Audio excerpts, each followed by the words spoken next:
नमः सिद्धेभ्यः। ॐ नमः सिद्धेभ्यः।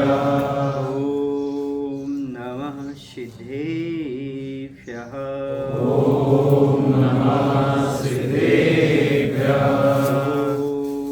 नमः सिद्धेभ्यः। मंगलम भगवान वीरो मंगलम गौतमो गणी मंगलम कुंद कुंदार्यो जैन धर्मोस्तु मंगलम जैन धर्मोस्तु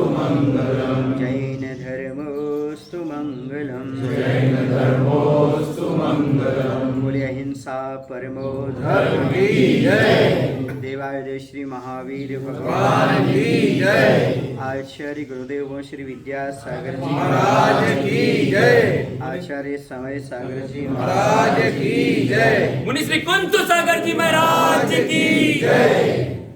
नमोस्तु गुरुदेव। धर्म प्रेमी बंधु, प्रत्येक आत्मार्थी जीव अपने पुण्य के बल पर धर्म करता है। धर्म करने के लिए पुण्य की आवश्यकता पड़ती है, चाहे वह व्यक्तिगत करे चाहे सामूहिक करे। पुण्य के बिना कोई भी धार्मिक अनुष्ठान संभव नहीं है, क्योंकि मनुष्य पर्याय ही पुण्य प्रकृति है। जैन कुल मिलना भी पुण्य ही है, जिनालय मिलना भी पुण्य से ही होता है, और पंचम काल में दिगंबर मुद्रा के साधु मिलना भी विशेष पुण्य के कारण है। इन सब चीज़ों को जानते हुए भी एक और महत्वपूर्ण चीज़ है, यदि हम कोई सामूहिक कार्य करते हैं तो सामूहिक पुण्य की आवश्यकता पड़ती है। एक के पुण्य से विशेष कार्य नहीं होता। समाज का कार्य करने के लिए, सामूहिक कार्य करने के लिए सामूहिक पुण्य की आवश्यकता पड़ती है। पुण्य के साथ साथ सामूहिक सहयोग की आवश्यकता पड़ती है। जब तक एक दूसरे का सहयोग ना हो तब तक कार्य नहीं होता।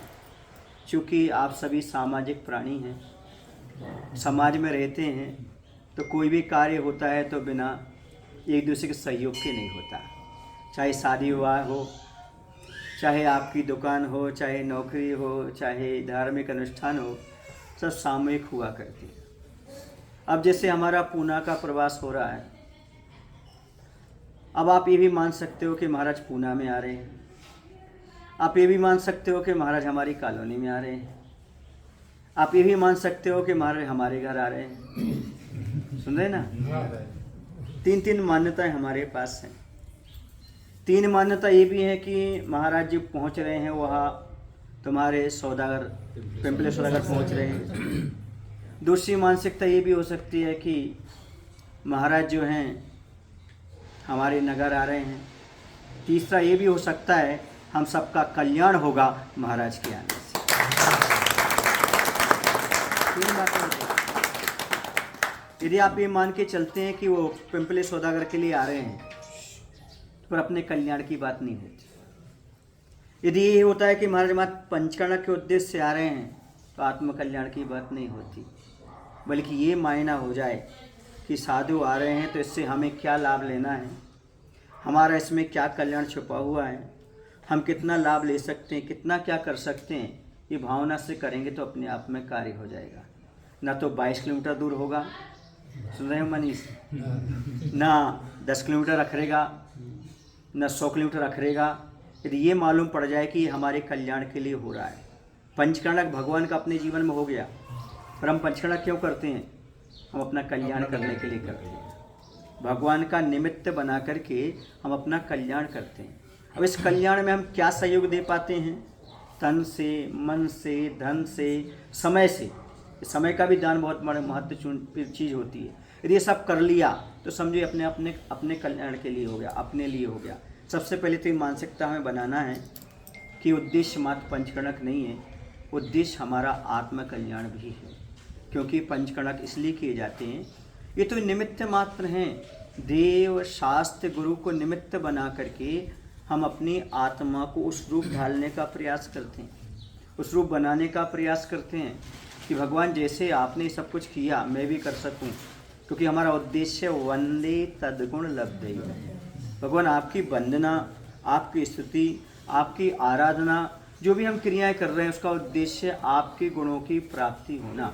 और वह गुण कहाँ से प्राप्त हों, किस कॉलोनी में हो, किस मुनिराज के सानिध्य में हो, किस धार्मिक अनुष्ठान में हो, ये अलग चीज़ है। लेकिन हमारा उद्देश्य क्या है, हमें अपना आत्म कल्याण करना है और हमारे परिणामों को विशुद्ध बनाना है। समझ आ रहा ना। आदिनाथ भगवान का निमित्त मिलने के बाद भी जी मरीचि भटक गया। समझ आ रहा। इतना बड़ा निमित्त, इससे बड़ा कोई निमित्त नहीं होता। कितना बड़ा निमित्त हो, अपने दादाजी भी हैं, आदिनाथ हैं, प्रथम तीर्थंकर हैं, ऐसा निमित्त मिलने पर भी कल्याण नहीं कर पाया। समझ आ रहा ना। निमित्त को बहुत बड़ा और छोटा मत समझो, निमित्त तो निमित्त होता है। अब सामान्य से दो मुनिराजों के दर्शन करने से शेर की पर्याय में संबोधन हो गया, कल्याण हो गया। समझ आ रहा। मायने ये नहीं है कि हमारा कितना बड़ा क्या निमित्त पाना है, छोटे निमित्त में भी अपना उपादान जगाया जा सकता है और बड़े बड़े निमित्त ही मिल जाए तो उपादान जागे, कोई नियम नहीं है। इसलिए वर्तमान में हमें ये सोचना है कि हमारा उपादान कैसे जागे, हमारे भावना कैसे जागृत हो। जैसे आपके किसी परिवार में एक शादी होती है, समझ आ रहा ना। तो शादी होती है तो आपका मानस पहले बन जाता कार्ड आने से पहले ही कि हमें उनके यहाँ क्या लेकर के जाना है। गलत कह रहे हैं, बोलो ना, सही बोल रहे हैं। क्या उद्देश्य रहता है, क्या लेकर, महिलाओं को तो विशेष रहता है, हमें क्या उसमें लेकर के जाना है। पुरुषों को भी रहता है क्या लेकर के जाना है। और इतना ही नहीं, उनके यहाँ भोजन करने के लिए हम जाएंगे तो व्यवहार चुकाना है। क्या चुकाना है, वो तो व्यवहार समझते ना आप, एमपी में चलता है, कापी में लिखा जाता है व्यवहार, है ना। 1000 रुपये 500 रुपये ऐसा लेकर के आते हैं ना, पहले मानस बना करके जाते कि नहीं जाते। इसी प्रकार से जब हम किसी भी मंदिर में, किसी भी कॉलोनी में, किसी भी कार्यक्रम में जाते हैं तो दो बात हमें सोच कर चलना है, हमें वहाँ पर क्या करना है, दान के रूप में, अपने के रूप में, और अपन को समय कितना देना है, अपनी उपस्थिति क्या देना है। जब हम पाप की क्रियाओं में व्यवहार निभाना जानते हैं, समझ गए ना, तो बुद्धिमान नहीं कहलाएंगे। जब हम धार्मिक कार्यों में व्यवहार निभाएंगे तो हम बुद्धिमान मानेंगे। अब हमारे पास कोई एक तथ्य होगा मनुष्य होने का, हमारे पास एक कोई प्रमाण होगा धार्मिक होने का, हमारे पास एक कुछ सील होगी कि हम सम्यक दृष्टि हैं। क्योंकि सब कॉलोनी में भगवान हैं, सब कॉलोनी मंदिर हैं और सब अपनी अपनी कॉलोनी व्यवस्था देखते भी करते भी हैं और करना भी चाहिए। लेकिन यदि हमारे नगर में कहीं भी अनुष्ठान होता है तो वो मंदिर भी हमारा है, वो भगवान भी हमारे हैं। समझ आ रहा ना, वो कार्यक्रम भी हमारा। ये जब भाव हमारे अंदर आता है तो चल मल अगाड़ दोष नहीं लगते सम्यक दर्शन में। समझ आ रहा है ना। हमारा जो 600 सम्यक दर्शन है वो परफेक्ट बना रहता है। यदि हमारे अंदर ये भाव नहीं आए कि हमारा मंदिर है, हम यहीं तक सीमित हैं, हम यहीं तक दान देंगे, यहीं तक सहयोग देंगे, यदि ये भाव है तो सम्यक दर्शन होते भी दोष है, आचार्य कहते हैं। यदि हमने कहा नहीं, हमारे सारे जितने भी बेतराग मंदिर हैं हमारे मंदिर हैं, जितने जहाँ भी वहाँ पर शादी परमेष्ठी है वो कार्यक्रम हमारे हैं, जहाँ कार्य, ये भाव अंदर रहेगा तो आपका सम्यक दर्शन प्योर बना रहेगा और आत्मा कल्याण में आपके लिए वो सहयोगी बनेगा। इसलिए मेरा आप सभी से कहना है कि पिंपले सौदागर के सीमित लोग हैं, समझ आ रहा, नए हैं, थोड़ा अनुभव कम हो सकता है। आप लोगों का अनुभव बहुत पुराना है। जैसे भी आप कोई काका जी का नाम ले रहे थे, क्या नाम है? शीतल काका हैं, राजकुमार जी हैं और हाँ, ये सब लोग हैं, सब अनुभव है। ये समाज के प्रबुद्ध लोग हैं, ये समझते हैं कि आगे कैसे कैसे कार्य करना है। तो कार्य भले आप लोग करें, समझ रहे ना। यदि इन लोगों का आपके कंधे पर हाथ रहता है तो मैं कहता हूँ आपको सफलता अच्छे से प्राप्त। मैं जब तक नहीं बोल रहा था, अभी तक नहीं बोला पुणे पंचकर्णक के बारे में। क्यों नहीं बोला? जब तक आप आचार्य समय सागर जी महाराज से आशीर्वाद लेकर के नहीं आए। और जैसे आप आशीर्वाद लेकर के आए, मैंने मानस बना लिया और वह कार्य होगा। और जब गुरुओं का आशीर्वाद मिल जाता है तो कोई कार्य असफल नहीं होता है। जय बोलो आचार्य समय सागर जी महाराज की जय। जय बोलो परम पूज्य कुंज सागर सागर जी महाराज की। बुजुर्गों का आशीर्वाद अपने आप में बहुत महत्वपूर्ण चीज होती है, समझ आया ना। जैसे आप लोग बोलते ना महाराज जी कुल देवता रूठ गए, कुल देवता कोई दूसरे नहीं होते, जैन दर्शन में कोई कुल देवता नहीं होता। जो आपके खानदान में सामान्य बुजुर्ग है वही आपका कौन है। बस उससे बात कर लो, उससे मिल लो, तुम्हारे सारे कार्य सफल हो जाएंगे। भगवान का तो है ही, क्या कह रहे, भगवान का आशीर्वाद है, गुरु का आशीर्वाद है। लेकिन आपके नगर के जो बड़े बुजुर्ग हैं, यदि उनके अनुसार आप कार्य करते हैं तो मैं कहता हूँ आपका कार्य कभी असफल होने वाला नहीं है। क्योंकि बड़े कुछ दिया ना दें, तो अंदर से भावना करते हैं। क्या करते हैं, ये भगवान ये कार्यक्रम बहुत अच्छा हो, कार्यक्रम बहुत अच्छा हो। जैसे अभी मैं बिहार करता आ रहा था तो सभी लोग जो आते थे वो कहते थे महाराज जी गर्मी बहुत है, आपके पैर में छाला है, चल रहे हैं। हमने कहा कोई बात नहीं, ये बैठा था क्या नाम इसका, राहुल, मैंने कहा बादल आ जाएंगे, चिंता मत करो। और तुम सबकी भावनाएं ऐसी लगी कि 2-3 दिन तक अच्छी छत्र छाया बनी रही। तो घर का जो पुराना वृक्ष होता है ना वो फल भी देता है ना, छाया भी देता है। कुछ दे या ना दे, घर की शोभा तो बढ़ाता है ना, बोलो ना। इसी प्रकार के आपके जो बड़े बुजुर्ग होते हैं वो आपके समाज के क्या हैं, कर्णधार हैं, नींव के पत्थर भी हैं और कंगूरा भी हैं। यदि वो आपके सहयोगी हैं, साथ में हैं, तो आज मैं यहाँ बैठ के कह सकता हूँ कि आपका पंचकणक बहुत अच्छे से होगा।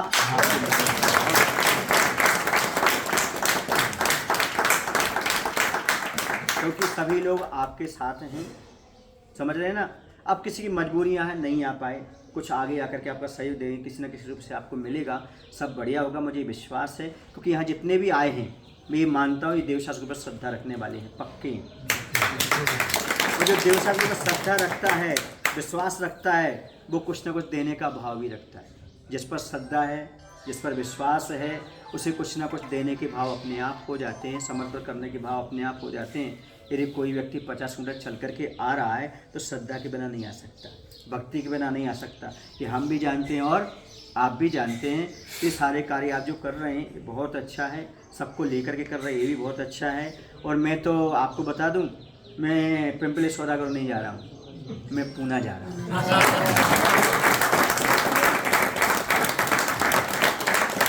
कहाँ के लिए आशीर्वाद मिला है, पुणे के लिए आशीर्वाद मिला है। अब ये बात अलग है, पुणे में जहाँ जहाँ जो कुछ भी कार्य होगा वहाँ पर सम्मिलित होंगे, उन सबको समाज के लिए लाभ भी मिलेगा। जितना प्रवास रहेगा, आचार्य महाराज का जितना आशीर्वाद रहेगा उतना आपके लिए प्रवास रहेगा। और मेरी तो कोशिश रहेगी कि हर कॉलोनी में कुछ ना कुछ समय जरूर दिया जाए, हमें भी जिनालय के दर्शन हो जाएंगे और आप लोगों के लिए भी उनकी भावना है उनको लाभ भी प्राप्त हो जाएगा, सबको सब कुछ प्राप्त हो। क्योंकि एक छोटा सा बादल का टुकड़ा, एक छोटा सा बादल का टुकड़ा कहाँ कहाँ बरसे, सारा देश ही तो प्यासा दिखता है। हाँ, वह बादल तो बरसता है द्रव्य क्षेत्र की सीमाओं को लांघ करके। ये बात अलग है, यदि वह कांटे पर गिरता है तो चमक नहीं दिखाता, यदि फूल की पंखुड़ी पर गिरता है तो मोती बन जाता है।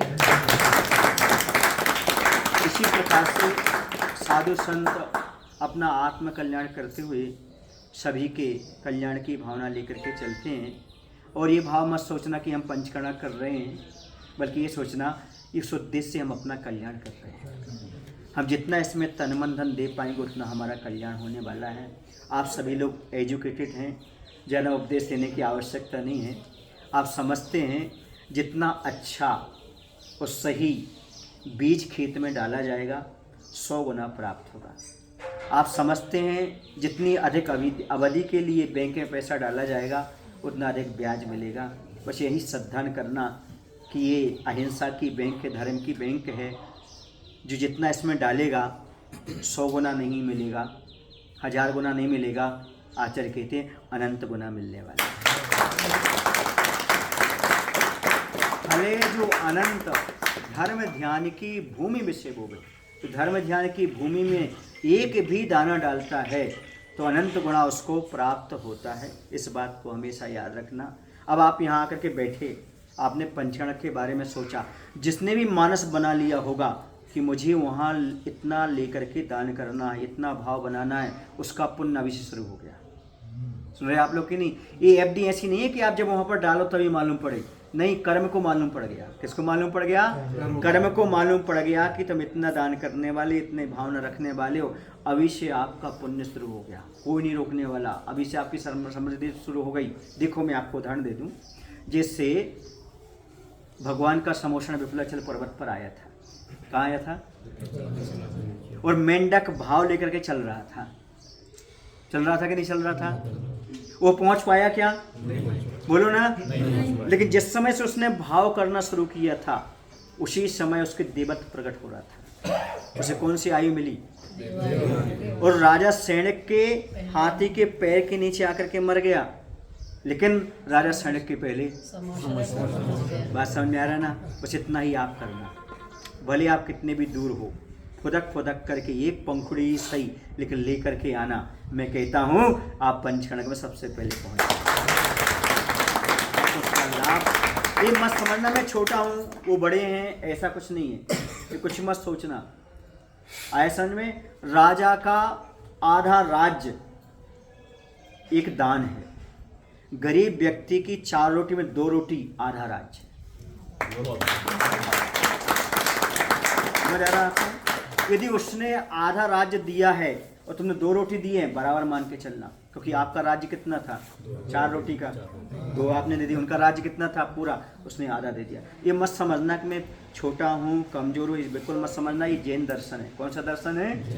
यहाँ पर वस्तु की कीमत कम होती है, भावों की कीमत अधिक होती है। समझ आ रहा है ना? इसलिए भावों के माध्यम जितना भी करेंगे आप, बहुत बड़ी बात होगी। मेरा सब लोगों के लिए यही कहना है और यही आशीर्वाद है, यही हमारी आप लोगों के साथ सद्भावना है कि ये बहुत बड़े सौभाग्य का अवसर है जो आप पंचकर्णक कर रहे हैं।